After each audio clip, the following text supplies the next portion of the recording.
আসসালামু আলাইকুম। আজকে দেখাবো কিভাবে সেন্ড মানি করে সহজে টাকা অ্যাড করতে পারবেন সুপার টেলিকমে। তো প্রথমেই আপনি হোম অপশনে যাবেন। এখান থেকে আমি যদি আমার ব্যালেন্সটা একটু দেখি, দেখেন আমার ব্যালেন্স আছে 549 টাকা।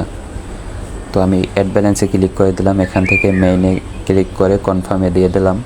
তারপর আমার এখানে যেহেতু আমি সেন্ড মানি করবো বিকাশ পার্সোনাল, তাহলে বিকাশ পার্সোনাল নাম্বারে সেন্ড মানি করতে হবে। এই যে আমি বিকাশ পার্সোনালে সিলেক্ট করে দিলাম। এখান থেকে আমি কত টাকা পাঠাতে চাইছি, যেমন আমি 50 টাকা পাঠাবো। আপনাদের দেখানোর জন্য 50 টাকা পাঠিয়ে তারপর দেখাইতেছি। তারপর নেক্সটে ক্লিক করে দিলাম।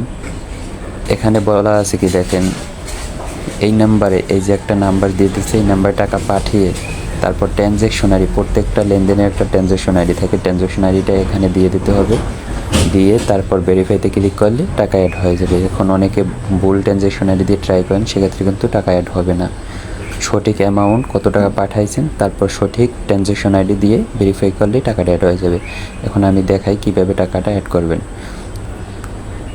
তো সেন্ড মানি করার জন্য আমি বিকাশে চলে এলাম। এখান থেকে সেন্ড মানিতে ক্লিক করব। যে নাম্বারটায় টাকা পাঠাতে চাচ্ছি ওটা তো নাম্বার কপি করে আনছি, এখন আমি এখানে পেস্ট করলেই হবে।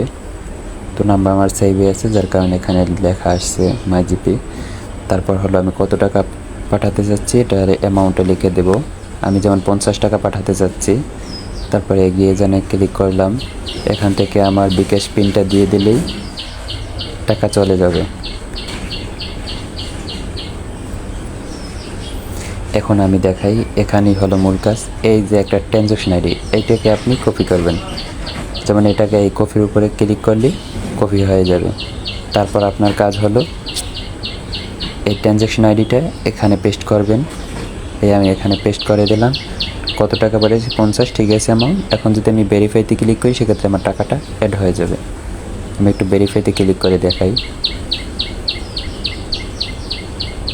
দেখছেন, একদম লাইভ প্রুফ দেখাইলাম। পেমেন্ট রিসিভ 50 টাকা, মেইন ব্যালেন্সে টাকা অ্যাড হয়ে গেছে। আমি যদি ব্যালেন্সটা আবার একটু দেখাই, দেখেন আমার কিন্তু 50 টাকা বাইরে গেছে।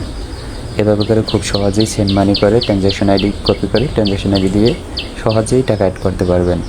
এটা হলো সেন্ড মানির পদ্ধতি। এখন আর একটা বিষয় দেখাই আপনাদেরকে।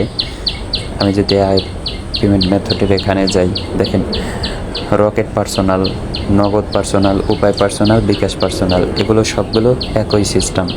সবগুলোতে ট্রানজ্যাকশন আইডি দিয়ে ভেরিফাইতে ক্লিক করলেই টাকা অ্যাড হয়ে যাবে। প্রত্যেকটার সিস্টেম সেম। আশা করি বুঝতে পারছেন। আজকের ভিডিও এই পর্যন্তই। ভালো থাকবেন। আসসালামু আলাইকুম।